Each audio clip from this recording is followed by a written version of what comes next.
बिस्मिल्लाहिर्रहमानिर्रहीम, अस्सलाम वालेकुम फ्रेंड्स। आप देख रहे हैं हमारा YouTube channel CSE guide official और मैं हूं Mohammad Irfanullah, positive attitude with titanium thinking. चल गुरु हो जाए शुरू। आज हम जिस टॉपिक पर बात करेंगे वो अहम टॉपिक मुझे लगता है आपको भी शायद लगे कि अहम है कि क्या डॉक्यूमेंट जब हमने सेंड करने होते हैं वो एक तो कैसे सेंड करने होते हैं, इसका तरीकाकार बताऊंगा। और डॉक्यूमेंट जो है मैं इस पे पहले भी वीडियो लगा चुका हूँ, लेकिन दोस्त अब आप दोबारा पूछ रहे होते हैं, उनके माइंड में यही कन्फ्यूजन होती है कि डॉक्यूमेंट्स नोटराइज कौन कौन से करवाने हैं, एक मरतबा क्लियर कट करके दोबारा बता दें। दोबारा बता देते भैया। तो पहले डॉक्यूमेंट्स की बात कर लेते हैं, उसके बाद जो है पार्सल पे आते हैं कि पार्सल आपने डॉक्यूमेंट्स कैसे करने, अगर सेंड करके अगर पार्सल उनको सेंड करने भी हैं तो उस कंडीशन में अगर ये ना हो कि मेरी यूनिवर्सिटी की तो ऑनलाइन अप्लाई है जिसमें मैंने अप्लाई करना है, मैं डॉक्यूमेंट्स कैसे सेंड करूँ, आपके माइंड में अभी एक क्वेश्चन आ गया। ऐसा नहीं है, ठीक है। ये उनके लिए है जो जिनके डॉक्यूमेंट्स जिन यूनिवर्सिटी ने मांगे हैं, भाई हमें हार्ड फॉर्म में डॉक्यूमेंट्स चाहिए, जो करना है कर लो, हमें हार्ड फॉर्म में डॉक्यूमेंट्स चाहिए भाई, इसके अलावा गुजारा नहीं है हमारा, ये उनके लिए है, ठीक है।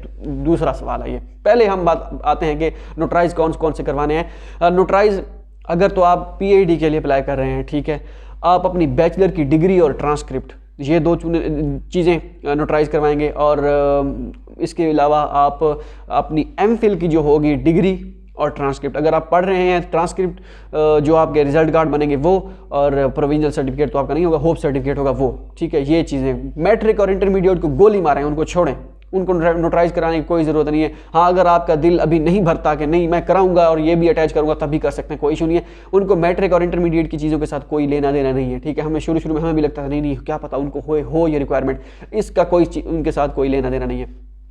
अगर आपके पास डिग्री लाजमी है बैचलर की, अगर आपने की हुई है और आप MPhil के लिए अप्लाई कर रहे हैं या PhD के लिए अप्लाई कर रहे हैं, तो बैचलर की डिग्री और उसकी MPhil की चले होप सर्टिफिकेट हो गया। अगर आप कंप्लीट नहीं किया, अगर कंप्लीट कर लिया तो डिग्री, या डिग्री नहीं की तो प्रोविजनल, ठीक है।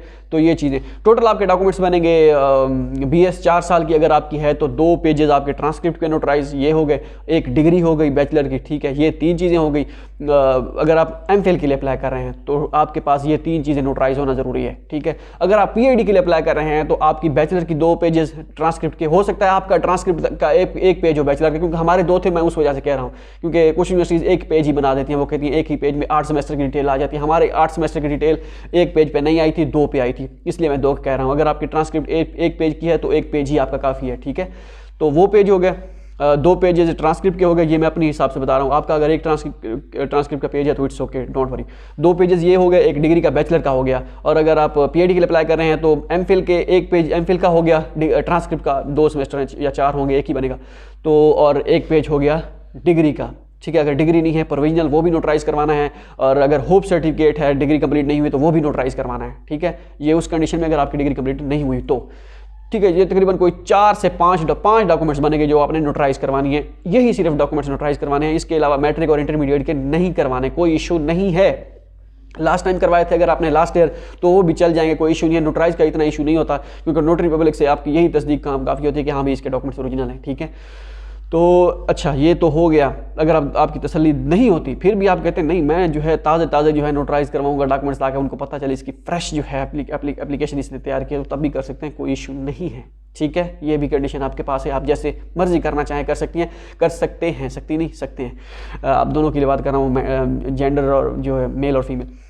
Matric intermediate doesn't matter, okay हो गया। अब ये सवाल तो हो गया क्लियर कि मैट्रिक और इंटरमीडिएट के नोटराइज नहीं करवाने, इससे ऊपर वाली जितनी भी डिग्रीज आपकी ट्रांसक्रिप्ट हैं जो भी है करने, बाकी रिकमेंडेशन लेटर, स्टडी प्लान, इस तरह के कोई बला जो है आपने नोटराइज नहीं करवानी, ठीक है। पुलिस क्लियरेंस सर्टिफिकेट, किसी चीज़ को आपने नोटराइज नहीं करवाना। मैं जब पहले मरतबा अप्लाई करा था, मैंने पासपोर्ट को भी नोटराइज करवा लिया था, पासपोर्ट की फोटोकॉपी जो होती है, तो उस वक्त इतना पता नहीं था ना।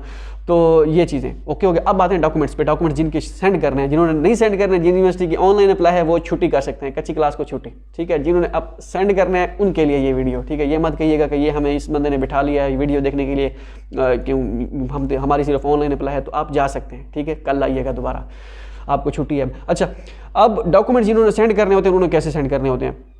जितने भी आपके डॉक्यूमेंट्स बनेंगे, ठीक है, उन डॉक्यूमेंट्स को आपने क्या करना है, एक फोटोकॉपी करवा लेनी है। जो भी ओरिजिनल डॉक्यूमेंट्स, ओरिजिनल तो आपने भेजने नहीं है, जो नोटराइज हुए होंगे ना, नोटराइज, उस पर ब्लू स्टैंप आपकी लगी हुई लाजमी होनी चाहिए। वो ब्लू स्टैंप वाली आपने नोटराइज अपने डॉक्यूमेंट्स जो है ना 3-3 या 4-4 कॉपीज़ करवा लेनी है, ठीक है। जिन्होंने सेंड करना है, जिनका ऑनलाइन अप्लाई है वो कर सकते हैं। अगर आपको नहीं पता कि आने वाले दिनों में आपका जिन यूनिवर्सिटी में आपने अप्लाई करना है उनमें ऑनलाइन होगी या डॉक्यूमेंट सेंड करने होंगे, तो मुझे अभी कंफर्म नहीं है, तो फिर आप भी 3-3 या 4-4 कॉपीज़ करवा लीजिए, 4 करवा लीजिए, कोई इशू नहीं है।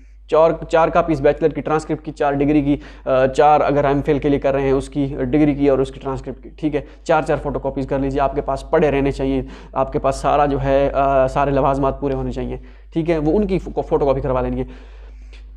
डिग्री की फ़ोटो कॉपी करवा के उसको नोटराइज़ करवाना है, वो उनकी बात कर रहा हूँ। 4 नोटराइज़ करवा लेनी है, 200-300 रुपया लगेगा आई थिंक आपका। तो वो नोटराइज हुए डॉक्यूमेंट्स ओरिजिनल जिस पे नीली स्टैंप लगी होती है, आसान भाषा में नीली स्टैंप जिस पे लगी होती है, वो आपने सेंड करने हैं यूनिवर्सिटी को। उनका क्या करना है, जितने भी वो नोटराइज डॉक्यूमेंट्स हो गए और उसके बाद जितने आपके थे डॉक्यूमेंट्स, रिकमेंडेशन लेटर 2 वो आपने कलर्ड जो है सेंड करने हैं, ठीक है। 2 कॉपीज़, मतलब इनकी फ़िलहाल मैं एक कॉपी बता रहा हूँ।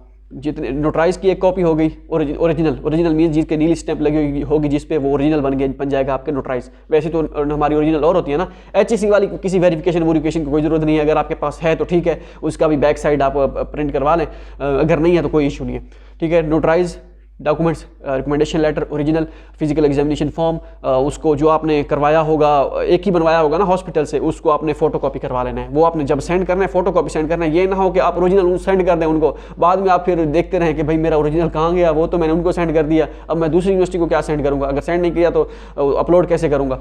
तो बस वो एक ही मतलब आपने स्कैन करके अपने पास रख लेना है। जो जिस पे ऑनलाइन अप्लाई है वो ऑनलाइन अप्लाई कर देनी है, और जिनके डॉक्यूमेंट सेंड करने हैं जिनको, उनको फोटो कॉपी करनी है उनकी फिजिकल एग्जामिनेशन फॉर्म की। ये हो गया। स्टडी प्लान आपने वैसे ही प्रिंट करना होता है, वो हो गया। इंग्लिश प्रोफिशिएंसी सर्टिफिकेट आप ये भी अपना कलर्ड यूज़ करें तो बेहतर है। अगर नहीं है कलर्ड, होगा कलर्ड डेफिनेट सी बात है, वो कलर्ड ही आप उनको भेजिएगा। जैसे आपको मिला है कलर्ड, उसको स्कैन करवा लें, स्कैन करके प्रिंट करवा लें। कलर्ड उनको भेजना चाहें, फोटो कॉपी भेजना चाहें, वो आपकी मर्जी, लेकिन कलर्ड बेहतर है। तो ये डॉक्यूमेंट्स हो गए। ये तो जितने भी और भी अगर डॉक्यूमेंट्स हैं, एक्सेप्टेंस लेटर है वो भी अगर जैसे आप प्रिंट निकाल सकते हैं, ब्लैक एंड वाइट या प्रिंट रंगीन जो भी है वो। और इसके साथ पुलिस क्लियरेंस सर्टिफिकेट तो आपको ओरिजिनल मिलेगा, वो आपने उसकी फ़ोटो कॉपी करवा के वो उनको भेजनी है। ओरिजिनल आपने अपने पास रखना है, ठीक है। ये जितने डॉक्यूमेंट्स मैंने आपको जैसे जैसे बताए हैं, इन सब की तरतीब आप खुद सेट कर लीजिएगा। उसके बाद जो है फॉर्म जिसमें आप अपने CSE का फॉर्म जो आपने सेंड करना है, जैसे हार्बर इंस्टीट्यूट ऑफ टेक्नोलॉजी जिन डॉक्यूमेंट सेंड करने हैं जिन्होंने, तो ये CSE का फॉर्म, हार्बर इंस्टीट्यूट का यूनिवर्सिटी फॉर्म नहीं है, ठीक है। CSE का फॉर्म है। CSE का फॉर्म जो बाकी डॉक्यूमेंट्स बताए हैं, ये डॉक्यूमेंट्स इन सब की एक फ़ोटो कॉपी करनी है, एक कॉपी मतलब एक सेट बना लेना है अपने उन सब को। एक बार जो है सारे डॉक्यूमेंट्स का सेट बना के उनको स्टेपल कर लेना है, ठीक है। सेम इसी तरह जिस तरह मैंने अभी डॉक्यूमेंट्स बताए हैं, सेम इसी तरह दूसरा बनाएं एक सेट, ठीक है। उनमें भी ऐसे ही डॉक्यूमेंट्स, प्रिंट, रिकमेंडेशन लेटर और नोटराइज की जो मैंने आपको बताए हैं, सेम इसी तरह जो है दूसरा अपना सेट बनाएं, उनको भी स्टेपल कर लें। ये आपके 2 सेट बन गए। जो यूनिवर्सिटी से कहती है ना कि 2 सेट्स ऑफ योर डॉक्यूमेंट्स, तो ये 2 सेट बन गए। ये इनको आपने क्लोज नहीं करना, इकट्ठे नहीं करना। जैसे आपके सीधे पेज है ना, वैसे ही रखने हैं। अब 2 अलग अलग सेट बन गए, स्टेपल हुए आपको। अब ये 2 जो सेट हैं, अगर आप फोटो की ज़रूरत नहीं है, जो होते हैं ये पासपोर्ट साइज़ फ़ोटो लगाना है, ये है वो है, इस तरह की कोई ज़रूरत नहीं होती। अगर भेजना चाहें तो 4-8 भेज सकते हैं, लेकिन ना भी भेजें तो कोई इशू नहीं है, ठीक है। तो ये 2 सेट हो गए डॉक्यूमेंट्स के, अलग अलग स्टेपल हुए, वो आपने पार्सल कर देने एक ही पेज में। ये ना हो कि आपने एक पार्सल बड़ा बनाए, उसके अंदर जो है ये 2 सेट हैं, उन 2 को अलग अलग पार्सल कर दें। ऐसा नहीं करना। एक ही पार्सल हो बड़ा, उसमें दोनों जो हैं हों, अंदर उसके डॉक्यूमेंट्स ये सेट हों दोनों, ठीक है।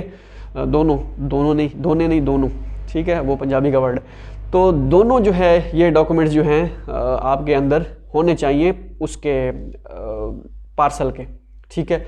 तो ऊपर से फिर आप टेप शेशन लगाएं या जो भी करें, गम लगाएं, जो भी करें, वो आप लगा के उसके एड्रेस बैक साइड पे लिख के यूनिवर्सिटी का, तो वो आप लिखें, या उसका लिखा हुआ जो प्रिंट यूनिवर्सिटी के वेबसाइट पे लिखा हुआ है वो कॉपी करके आप उसको कॉपी करें, या उसकी कॉपी भी लगाएं, इंग्लिश में कॉपी करके जो है उसका प्रिंट निकलवाएं, या ऊपर इंग्लिश R लिख के नीचे जो है अपना जो है चाइनीज़ में लिख दें, वही जो ऊपर लिखा हुआ है यूनिवर्सिटी की वेबसाइट पे। इस तरह जब उनके पास डॉक्यूमेंट्स पहुंचते हैं, वो चाइनीज़ में जल्दी पिक कर लेंगे कि अच्छा ये इस यूनिवर्सिटी का डॉक्यूमेंट्स है, ये हार्बर इंस्टीट्यूट ऑफ टेक्नोलॉजी के डॉक्यूमेंट्स हैं, इस बंदे को ठंड में मरने का ज़्यादा शौक है, आ जा भाई।